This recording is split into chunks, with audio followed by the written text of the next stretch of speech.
दोस्तों आज का हमारा टॉपिक है जियोपैथिक स्ट्रेस।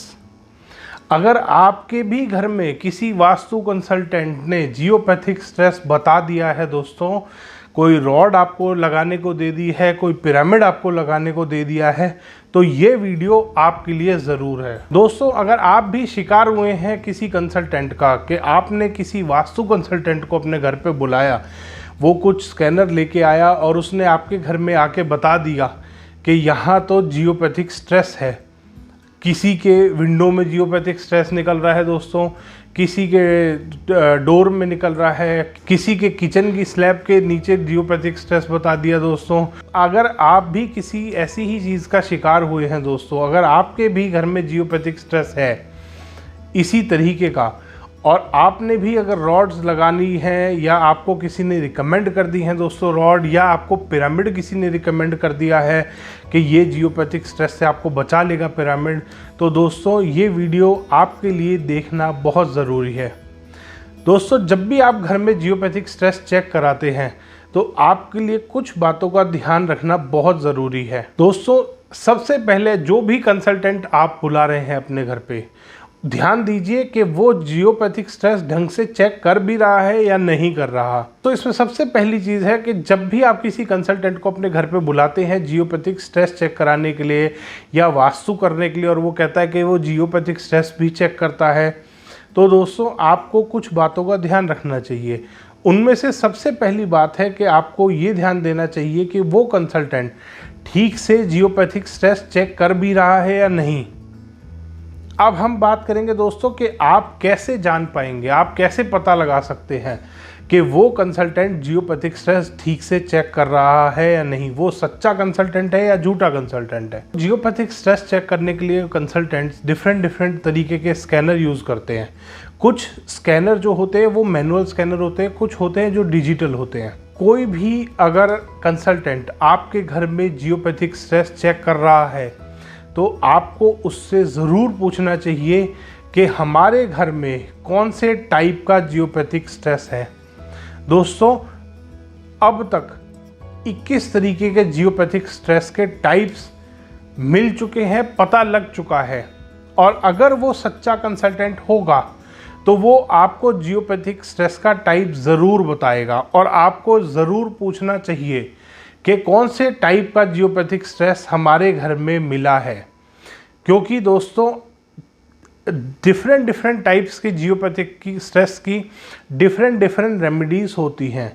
सेम रेमेडी हर जियोपैथिक स्ट्रेस की नहीं होती दोस्तों। दूसरी चीज़ जो आपको पता करनी है दोस्तों उससे, कि पहली चीज़ आपने पता करी कि टाइप क्या है, और दूसरी चीज़ आपको पता करनी है दोस्तों कि वो किस लेवल का जियोपैथिक स्ट्रेस है। कुछ लेवल ऐसे होते हैं, लेवल 1, 2, 3, 4, 4 लेवल में जियोपैथिक स्ट्रेस होता है। अगर लेवल 1 और 2 का जियोपैथिक स्ट्रेस आपके घर के नीचे है तो आपको कोई भी रेमेडी करने की ज़रूरत नहीं है। वो जियोपैथिक स्ट्रेस इंसानों को हार्म नहीं करता। अगर लेवल 3 और 4 का जियोपैथिक स्ट्रेस आपके घर के नीचे है दोस्तों, वो नुकसान देता है।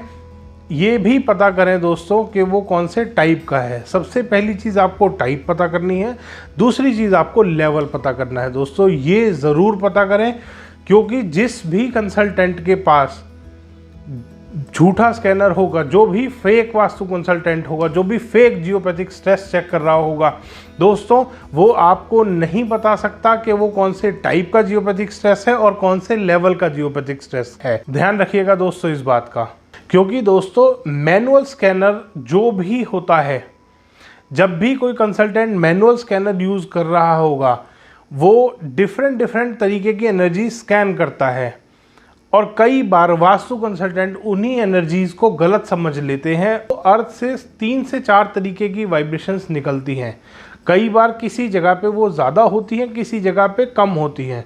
बहुत बार कंसल्टेंट्स ऐसी गलती कर देते हैं कि वो उन अर्थ की वाइब्रेशंस को जियोपैथिक स्ट्रेस समझ लेते हैं। किसी भी जगह पे ज़्यादा वाइब्रेशंस भी अगर आ रही होती हैं तो वो कंसल्टेंट्स मैनुअल स्कैनर जो भी यूज़ कर रहा है वो कंसल्टेंट ज़रूर उसको जियोपैथिक स्ट्रेस का नाम देगा दोस्तों। तो ध्यान रखिए कि अगर कोई भी कंसल्टेंट मैनुअल स्कैन कर रहा है वो आपको कभी नहीं बता सकता कि वहाँ पे जियोपैथिक स्ट्रेस कौन से टाइप का है और कौन से लेवल का है। वो मैनुअल स्कैनर दोस्तों यूज़ होता है सिर्फ अर्थ की और आसपास की एनर्जीज़ को, जो पैरेलल वाइब्रेशंस जिसे बोलते हैं, उनको स्कैन करने के लिए, उस जगह की नेगेटिविटी और पॉजिटिविटी को स्कैन करने के लिए मैनुअल स्कैनर यूज़ होता है दोस्तों।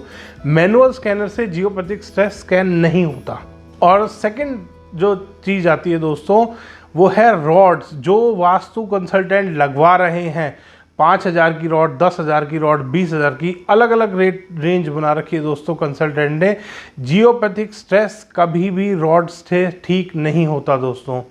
आप खुद एक छोटी सा एग्जांपल लीजिए दोस्तों कि किसी भी कंसल्टेंट ने आपको बता दिया कि आपके ड्राइंग रूम के नीचे जियोपैथिक स्ट्रेस है या आपके बेड के नीचे जियोपैथिक स्ट्रेस है।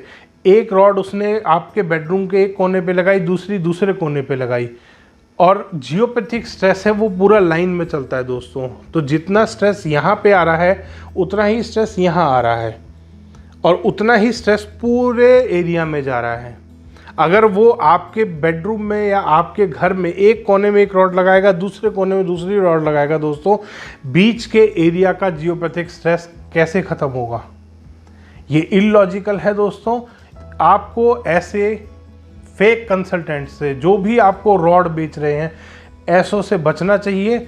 और अगर सच में कोई ढंग से रॉड लगा रहा है दोस्तों, तो वो आपको पहले टाइप बताएगा जियोपैथिक स्ट्रेस की, वो आपको लेवल बताएगा स्ट्रेस का कि ये टाइप है, ये लेवल है और इसकी ये रेमेडीज़ आप कर सकते हैं दोस्तों। जियोपैथिक स्ट्रेस लेवल 3 का, कुछ टाइप का जियोपैथिक स्ट्रेस ऐसा भी होता है जो नॉर्मल कॉपर की जो 10 रुपए की आपकी तार आती है उससे भी ठीक हो जाता है, उससे भी क्योर हो जाता है। तो उस कंसल्टेंट से ज़रूर कंसल्ट करें कि ये स्ट्रेस के लिए क्या क्या रेमेडीज़ यूज़ हो सकती हैं। दोस्तों ध्यान रखिएगा अगली बार से जब भी आप अपने घर में वास्तु कराते हैं या जियोपैथिक स्ट्रेस चेक कराते हैं, इन बातों का। धन्यवाद दोस्तों। वीडियो पसंद आया तो इसको लाइक करें, शेयर करें और चैनल को सब्सक्राइब करना ना भूलें।